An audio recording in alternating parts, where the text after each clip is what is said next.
There was a time, or perhaps several, when the bells at Chapel Hill were the first sound of the day. They were not urgent bells, not the panicked clamor of a calling to arms or fire. They were the kind you might hear in a dream. A single voice multiplied a tone that seemed to pass through wood and water, iron and milk, into someone's kitchen across their hands as they washed them through the steam of a kettle beginning to wake. The sound came as the sky went from pewter to pearl to the faintest forgiving blue. It came as the spider's web gathered its beads of dew and held them, tenderly, like a rosary. Clayville wore the morning like an old sweater. The maple leaves were damp and dark at the edges, and the street, still asleep, held a mild scent of river silt and baked sugar from the bakery that never entirely cooled. If you put your palm on the wall of the diner before the bells, you could feel the building breathe. When they rang, the breath settled. The church on Chapel Hill had not had parishioners in a long time, or so the merciless arithmetic of attendance and repairs suggested. Its pitch-perfect wooden sign had warped slightly. Its paint, a noble chalky white admired by painters and sparrows alike, had given itself up to a fleet of lichens. In one corner of the benediction board, ivy had formed a quiet question mark. But every morning, without exception, the bells rang. My return to Clayville was not a decision made in a tidy hour, more like a suggestion that kept appearing in each cup of tea, each sleepless 3 a.m., after the city had taught me the shapes of my exhaustion and stamped them on my face. I came because of an empty house where my aunt had kept a radio older than I was, a radio that ran on time and the smell of varnish. I came because there is a kind of hunger that no restaurant understands. I told no one that I had also come to the edge of a grief with no name, and that I was curious to see how people lived with theirs. The first morning I was still tangled in unfamiliar bedding when the tone slipped into the room as easily as light does, and I understood that bells, if they are old and tender, can travel through plaster as though it were water. The sound moved my vision a little, like heat waves above a highway. For a second, some younger version of me, put a hand on my shoulder and said nothing. That, too, was the sound of the bells. At the window, Clayville's fields lay like a cat in the early light. If you looked properly, you could see the rows of last year's corn making faint, darker lines beneath the new green. Everyone who has ever lived here knows the fields remember. They keep the routes we walked, the quick detours, the day we stopped and turned around. They can hold a path so gently that when you step into it again, you don't fall or sink. Your weight is old news to them. Down the street, the Good Morning Bakery flicked on its neon coffee cup. Ruth, whose hair was always a little windblown even without wind, wiped the counter with a cloth that smelled of lemons and said, upon seeing me, "Well, look what the bells dragged home." We laughed because in Clayville, jokes are stitched into greeting cards. She poured me coffee that tasted like the word, dark, strong as a handrail. The pastry case reflected us in soft duplicates. Above it were photographs, sunrise services from 1957, 1968, 1991, all taken from the same angle. In each, a crowd of faces arranged in awkward solemnity. In each, someone was turning toward someone else. Time had bleached them unevenly, as if favoring some faces over others. If you stood long enough, your own eyes adapted, and you saw them all clearly, then not, then clearly again. The sun rises better when they hear the bells, Ruth said, an old sentence about which she was completely serious. The radio in my aunt's kitchen, a hulking walnut thing with a single amber eye, had been silent when I arrived. It stared at me like a patient creature. I plugged it in. This was an act of audacity, perhaps, and twisted the oversized dial. The air was a lake of static, then a choir, faint, like something you remember from a long hallway. The radio was an instrument of whispers. You didn't so much hear as receive. It hummed when the bells did. Once it sighed what sounded like the first line of a poem. Later it said, I was almost certain my name, the way a schoolteacher might say it on the first day. There are houses in Clayville that shift at night, the way a sleeping person pushes their pillow a fraction of an inch away from their face. It's not dramatic. It's just a door that used to open toward the yard, now opening toward the kitchen. A stair that you recall being 7 steps is 8. A window that looks down the street from a slightly new angle. The church is kin to them. Some mornings, the stone steps were 3 and deep. Other days, they were 5, shallower, closer to the ground. Once, the eastern window seemed filled with glass I had never seen before. A field of wheat that almost leapt. I climbed to the hill that first afternoon with the pretend nonchalance of someone who will later pretend they were only stretching their legs. The air tasted of rain that would not arrive. The door of the church was closed and unafraid. Through the old glass, I could see a long aisle with pews so dark with age they looked wet. Dust motes made their slow, star-like revolutions in a shaft of light. A hymn board by the door listed 4 numbers, 3, 1, 7, 9. They looked like the year rearranged. They looked like a lock combination. They looked like my aunt's birthday. When the bells rang again the next dawn, I was awake to hear the small noise the sound makes before it arrives. It is a quick intake, a decision, like the throat clearing of a singer. Then the tone deep and patient and certain in which bearers of good news might speak. I listened as the town woke around me, tiny voices rising, the squeak of a cartwheel at the diner, someone testing a faucet, birds beginning their statements. Far off, the train made its own long, uncertain announcement. People say the bells are heavy, but they carry themselves in the air as if they were made of memory and not of bronze. They cannot be rung angrily. There is an agreement, somewhere in them, that nothing which begins the day should ever be a command.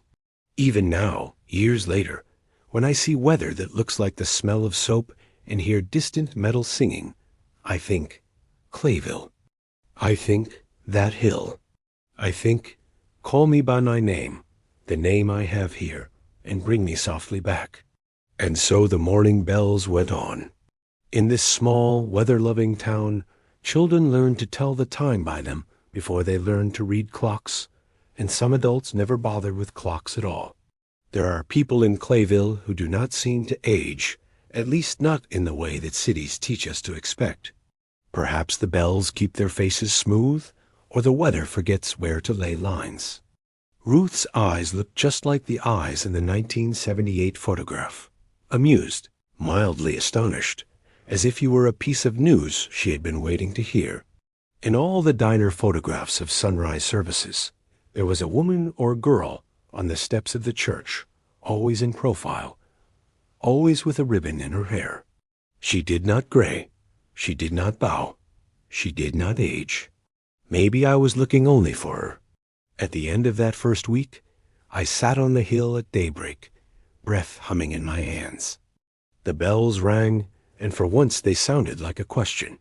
Or perhaps it was I who was a question, and the bells were simply answering as they always do, with patience, with sound that knew where to go. In Clayville, dawn belongs to the bells. Or perhaps the bells belong to dawn. Either way, I had come home to a conversation that had been going on without me, and I was learning to listen. In a place like this, lore is a daily geography. You do not ask directions so much as you gather them.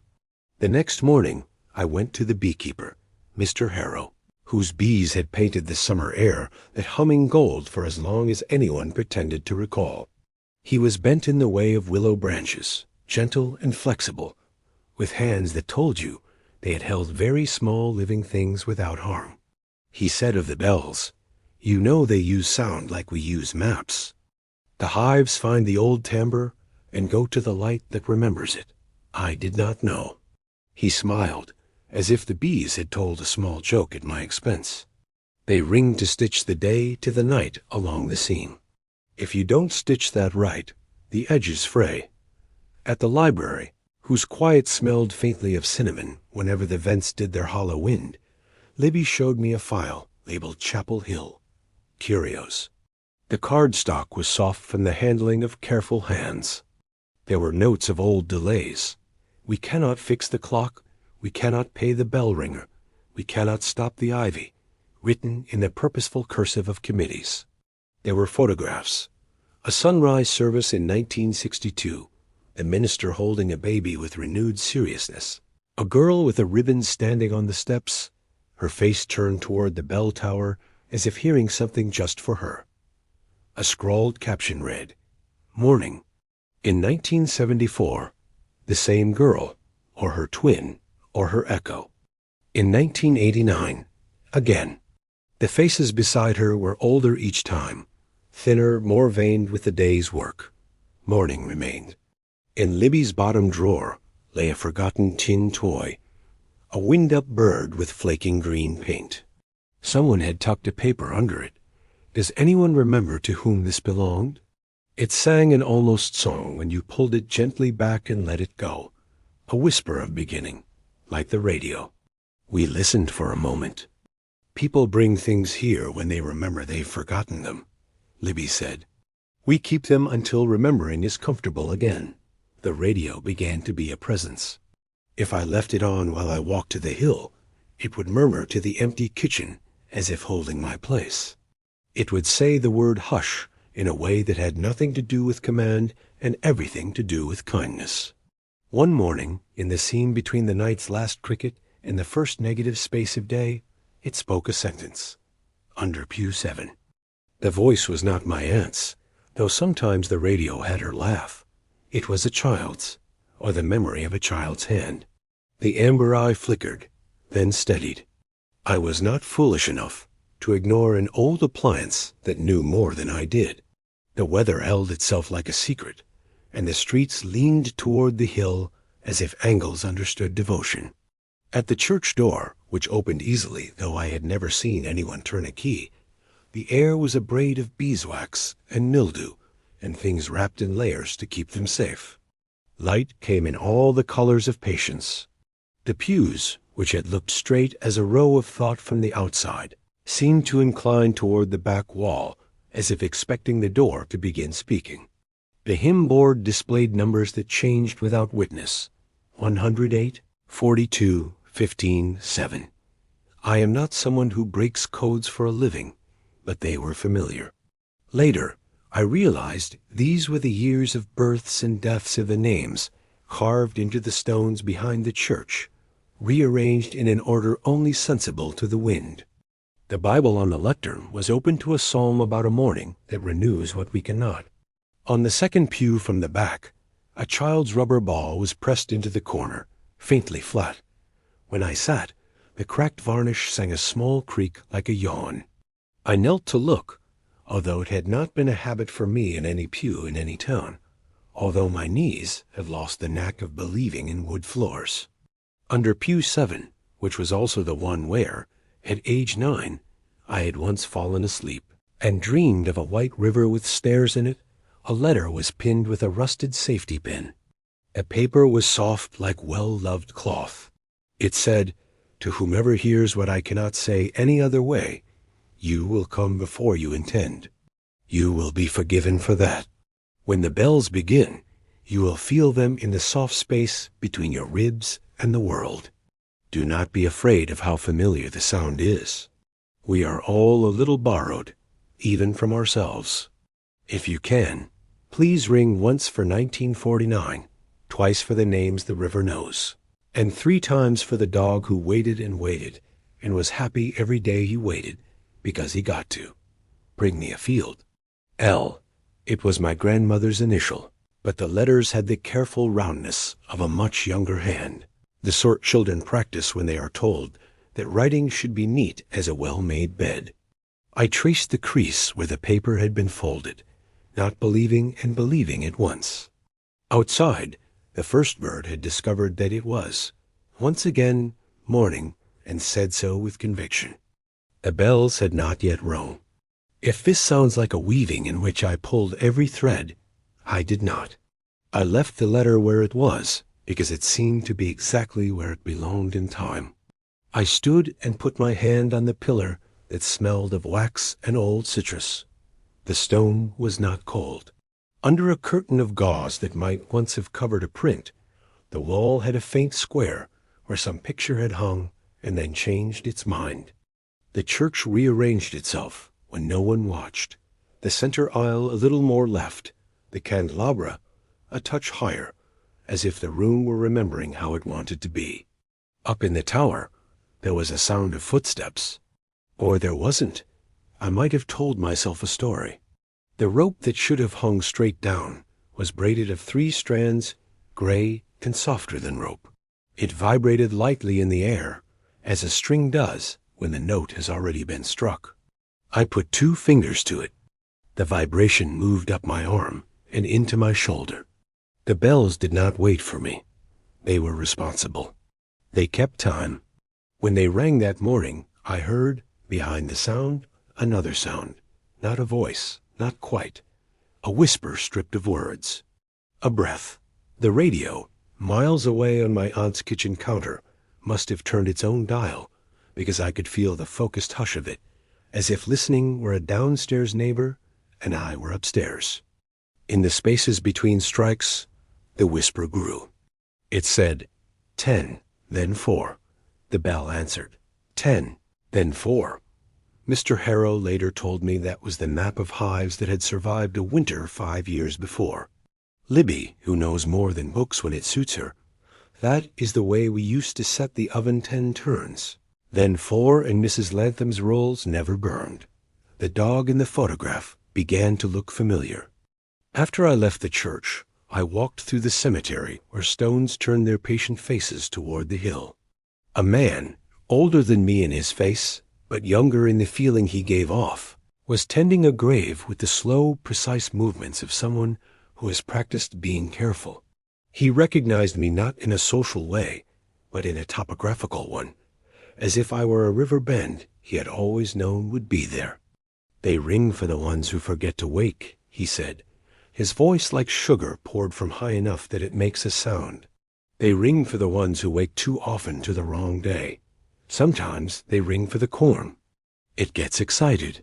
He grinned, and for a second he looked 16. He wiped his hands on his pants and added, sometimes they ring for her. Her? I said, although I already knew that when people in this town use that pronoun without a follow-up, it is the hill or the river or the church they mean. He gestured with his chin toward the tower. Morning, he said. His mouth shaped the word with a quiet conspiracy. You'll see. And I did, but not the way I thought I would. The bells had been drawing a line around something. I had stepped inside the line. I would need to find how to stand there. There is a storage closet at the back of my aunt's house that smells of walnuts and rain. It is where the good paper is kept, and the wrapping paper that remembers every Christmas and the times between, and a collection of mismatched buttons that could tell a history themselves if given the dignity of a stage. At the very back, behind the coat, with the pockets full of dried lavender, there was a shoebox wrapped in a scarf. I did not go looking for it exactly. My hands found it the way hands find a bent nail in a board, by instinct, by the sudden give. Inside were photographs that did not obey the ordinary rules of fading. In one, 2 boys had been allowed to hold the bell rope and look heroic. The edges of their shapes had gone pale, like sea glass, but the rope itself remained dark and knotted, stubbornly present. In another, my grandmother stood in a coat with 3 buttons, smiling at a joke that I could not hear. The coat had melted into the paper's whiteness, but her mouth was crisp. The most unsettling was the one labeled Easter, 1949. The congregation, too many for the frame, had spilled along the steps like a tide of hats. There, on the second step from the top, a girl with a ribbon. Ribbon, the color of believing. On the back, in my grandmother's hand, her name is Morning. She never eats when offered food, but she is not hungry. Her hair smells like rain on stone. I lent her my gloves and she gave me back a bell. I had never heard my grandmother write like that, and I wondered into which drawer she had tucked that voice when grandchildren began to have birthdays. Another photograph later showed the same girl, the ribbon, now a deeper blue, in winter. Snow had found all the nooks in the stone. Morning faced the tower with a kind of gratitude you do not see on many faces. The margin said, "She told me you're coming. She told me you already were, in a way that makes sense when bells are involved." It is not rational to accept an invitation from the past to attend an event I could not name. But Clayville has never been afraid of the beautiful absurdity of going where a whisper asks. Before dawn, I was on the hill. The mist lay low, caught in the hollows like a dream that has not decided whom to visit. The door opened easily because the church had been paying attention. The air tasted like the first minute of being awake. I climbed. The stairs were wood, mostly. Their creaks had pitches. Some mornings the stairs were 7, then a landing, then 12, then the little door. This morning they were 11, then a turn, then another 11, then one last step that did not register as such until my foot had found it and my hand had reached for the wall. The church rearranged itself with care, the way a grandmother resets the table between courses to make room for what is coming. I met the places where hands had pulled over the years, the smoothed top of a railing polished by worry and joy both. A notch in the step where a heel had left a story. Halfway up, a small cup with a ring of dried tea. It was still warm, the kind of warm that belongs to now. A bell cord hung through a slot not quite wide enough, and beyond, the bells themselves were lung-shaped shadows.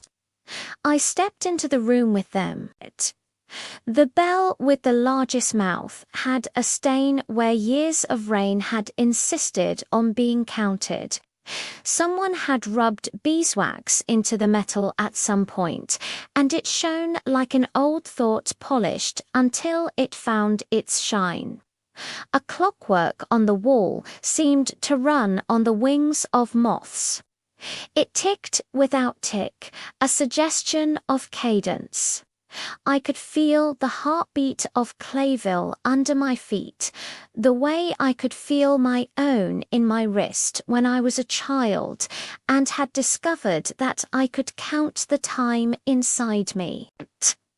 She was there as if she had been there the whole time and the tower had been pretending empty, like a child who covers their face with a blanket and believes in invisibility. Morning, she wore the sky from an hour ago.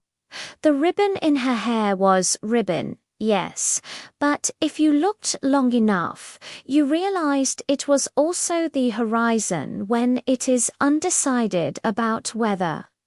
Her face had the kind of age that is not measured by years but by refusals to measure. She was a child. She had once been older than me. Both were true and neither mattered. "You are late and not," she said, a kindness in the sentence like sugar laid out for tea. Her voice was silver when it leaned on certain words like bell metal after a rain, but the bells know they waited inside the sound. I found a letter, I said, before anything else could break from the place inside me that had been holding it back, under pew 7. My grandmother's handwriting, the ink-like words drowning in fabric. She smiled, and there was the faintest smell of petrichor, that thing the ground does when it tastes rain first. She was good at leaving notes in gentle places, Morning said. She thought she was writing to whoever found them. She was writing to herself in other hours. It worked both ways, which is how most things that work. You came through the place she made. The bells do that for people sometimes. All the while, I was aware of the bells, their hunger to begin, not because they could not wait, but because beginning is their job and they are good at it.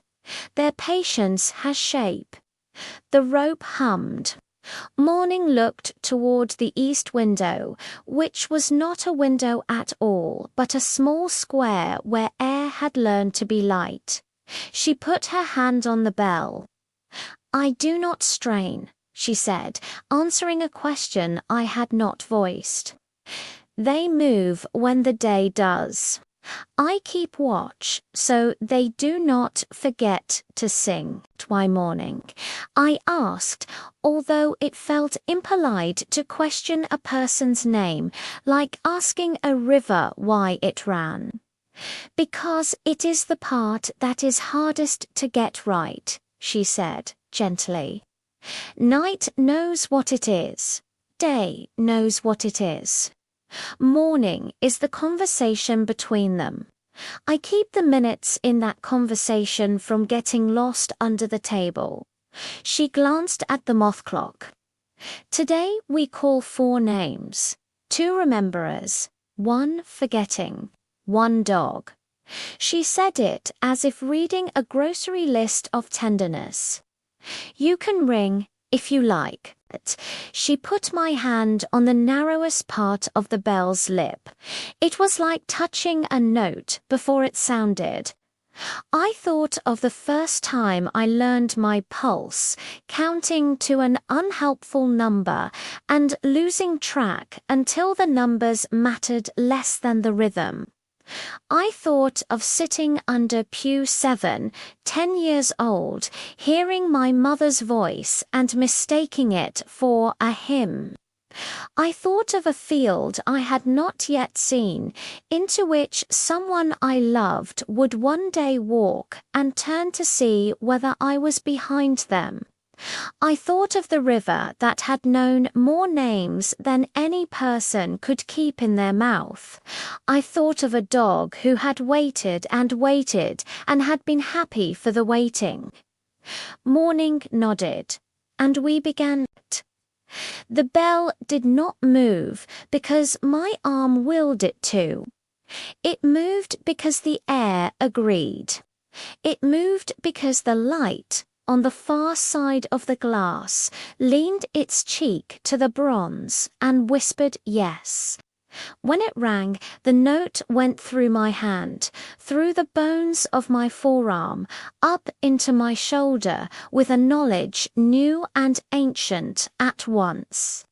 I felt a strand of grief loosen in my chest with the tiniest sigh. In the distance, a radio's amber eye brightened. A kitchen became a small theatre, and a very old clock decided to run for a while.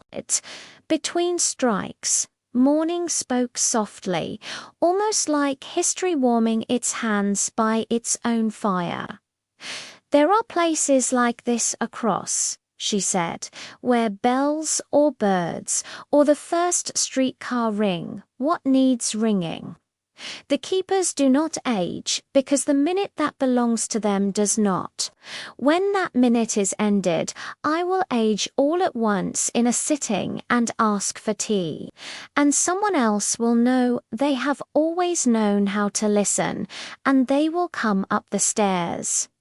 She shrugged, a gesture that made dust applaud in the light.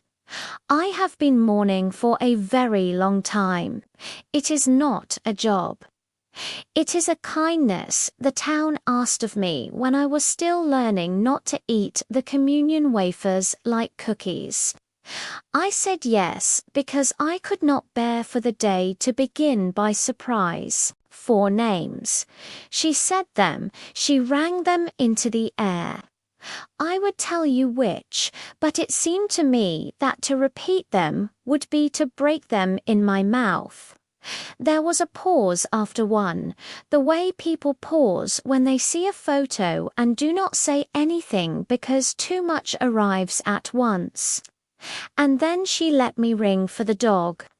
The tone we made had joy folded into it like lemon zest in a batter. In the field below, a tail thumped against grass, and somewhere the ball under pew 7 rolled half an inch toward a child who had not yet arrived. We sat on the floor of the tower after the bell's last breath fading like a sail into a fog. Morning took a packet from her pocket papers folded small as wishes. She placed them in my palm. They were blank, and yet I could feel the indentations where writing would be. When the day closes in, she said, write what you will not say any other way. Leave it where a hand will find it. The radio will tell you where the walls are good at keeping such things safe until the hour comes round again. On my way down, the stairs were different to kindness in their steps to knees that had not always been careful. The pews inclined the other way, as if listening now to the altar at last. The hymn board now read 4-4-1-9.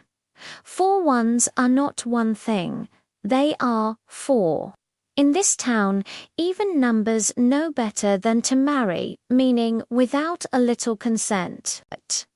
That afternoon, the fields were so green that they made your eyes ache. Standing at the edge of one, I had the sensation I was being watched not by anyone, but by a memory of myself crossing this same ground years ago or tomorrow. The fields remember.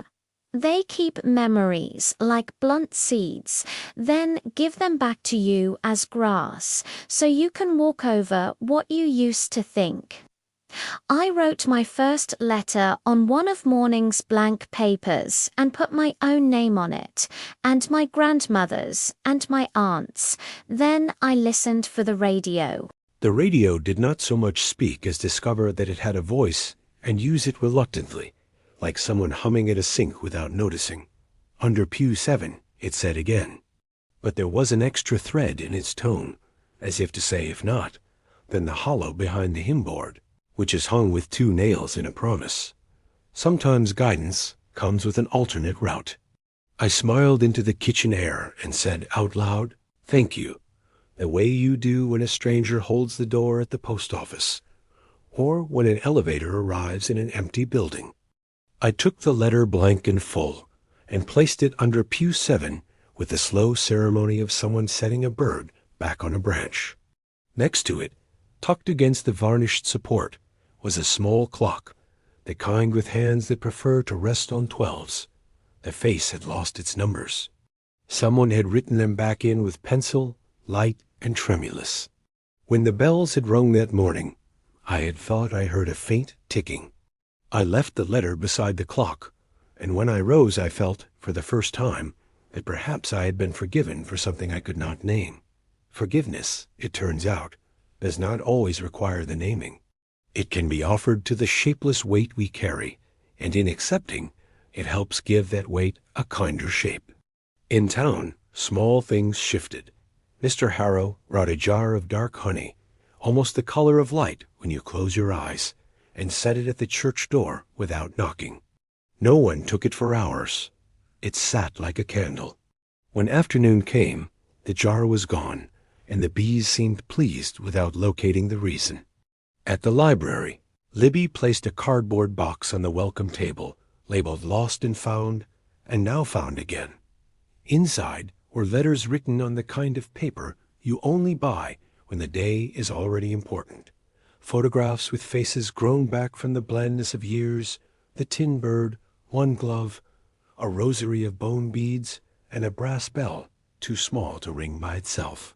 "Someone will hear themselves in these," she said, arranging them as if they had chosen their spots. At the diner, Ruth leaned on the counter as if it had always been her friend and listened with her whole face to the bell's new pattern 9, then 2, then 3, then 1, which any postal worker would tell you was an address. People came in that morning who had not come in a long time, and they did not say so. They ordered pancakes and then put their hands over the plates for a second, the way you do when you are trying to decide whether you have earned something. When the bells stopped, the last sound they made hung in the air like the afterimage of a flash. A child came in with a toy truck the color of a dirty lake and put it on the stool beside him. He was missing one front tooth, and when he smiled you believed in the permanence of joy more than you had a minute before. He ate a cinnamon roll, large as his head, and said between bites, "They rang for Lucky," which turned out to be the dog's name. The radio in the corner, as if to clarify who knew what and how, hummed a descending line that sounded like the final lines of a lullaby. Out of habit, Ruth patted the side of it as if rewarding a good hound. "Thank you," she said, and the radio warmed her hand. I began to leave notes in places where hands would find them. Behind the hymn board, folded to fit the square of forgotten wall, like a secret trying on a coat. In the pocket of a coat in my aunt's closet, because sometimes the past is practical. Under the cushion in the pew at the back right, where someone who wanted to leave early always sat. Each letter was a small bravery. Each one suggested gently that daybreak could be coaxed by kindness. Once, at the hill, I found Morning asleep on the step. She looked like a person with all the years in her lap. The ribbon was a darker blue that day, like the river in shade. I did not wake her. I sat one step below and listened to the world from her angle. The bells did not ring. The town did not panic. A bird began the day with a rivalry against its own echo. The train, on the far edge of things, raised a soft question. We exist between rings, I thought.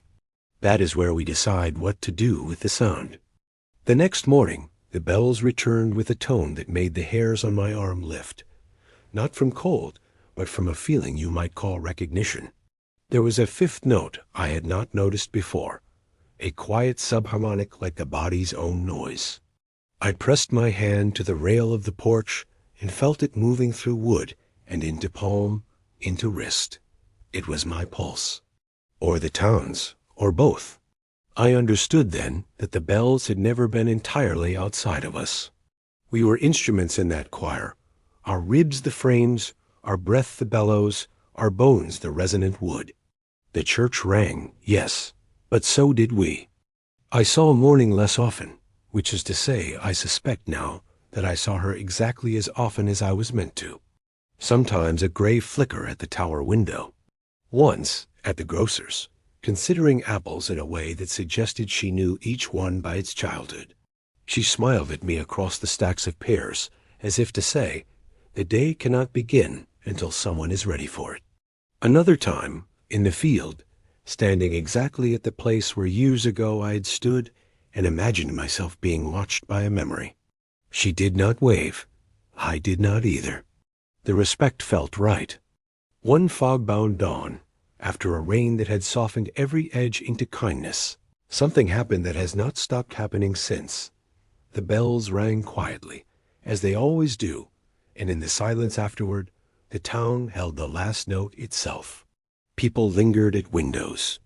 Wheels slowed in the street. Inside the Good Morning Bakery, the cooler fan gave up its usual rattle for a purr. The radio whispered in my aunt's kitchen, a single word in a voice not exactly anyone's and exactly everyone's. Stay, not as a command, as a hope. I wanted to tell you that, after all this, the church rang one last time and then fell entirely silent, its work complete. That is a story a certain part of me loves, the arc, the conclusion, the letting go. But Clayville does not end itself so neatly. Some mornings, the bells lift themselves and the town into day, like a parent lifting a sleeping child into their bed, gently, with the choreography of care. Some mornings, the bells listen instead, and we do the ringing. The sky learns the note from the river and offers it to the maple leaves. The fields recall the footstep of a man who is no longer alive and place it under the feet of a boy who is not yet sure he knows how to stand. The radio hums a tune you haven't learned yet but will, and it will be the first song you know by heart. There are buildings that will always rearrange themselves in Clayville. They are the shy ones, the old ones, the ones that remember where the door should be when someone who has not visited in years feels suddenly brave and turns their steps toward the hill. There are photographs that will continue making and unmaking faces as the light pleases. There are letters still being written to future hands, to past ears, to the person you are on mornings when you awaken to the bells and feel, for a split second, that you are and have always been held in the palm of something that means you well. On an evening that felt like a kind of dawn, the clouds low and pink like the inside of a conch shell, I climbed the hill alone. The church looked younger, or perhaps I did. The door opened, and there was a smell I had not noticed before, a mixture of flour and dust and stone after rain. It smelled like something being born of rest. The rope hummed without any sound. I placed my hand on the bell. I did not ring it. I said my own name to it, first the way I say it in introductions, and then the way my grandmother used to say it when she woke me for school, and then the way I whisper it to myself when I want to be sure I am still here. The bell answered, not out loud, in the bones. The river answered. The field did. The radio let its amber light flicker and then rest. I will not tell you that I found a letter from my grandmother under pew 7 that said everything. There are no such letters. The one I found said only, "Bring me a field." I have been trying ever since. The bells have become terrain by which I orient myself. When they ring, I think of the dog who waited, and a child with a missing tooth who found their own delight, and the way morning's hair smelled like rain on stone. When they do not ring, I try to carry enough of the note in me for one more day. Clayville still exists at the hour when there is more hush than speech. The fields still remember in green. The radio still has an old heart that chooses kindness more often than not. And the church on Chapel Hill is there, changing itself slightly when it needs to, holding space for those who do not age, and those who age so beautifully you can't believe such things are allowed. Sometimes, before dawn, I imagine that the bells are rung from very far away, from a place where morning belongs to someone whose name I do not know. Sometimes I think we are ourselves the bells, and the tower is only a way of saying we are not alone while we make the sound we must. Either way, when the first light comes, it finds us with our hands on the day, ready to begin as gently as possible. And in that starting, there is a peace that does not erase the unease so much as hold its hand. The town breathes in, the town breathes out. Somewhere in the church, the rope hums with or without us, and you can swear, if you listen, that the stone listens too.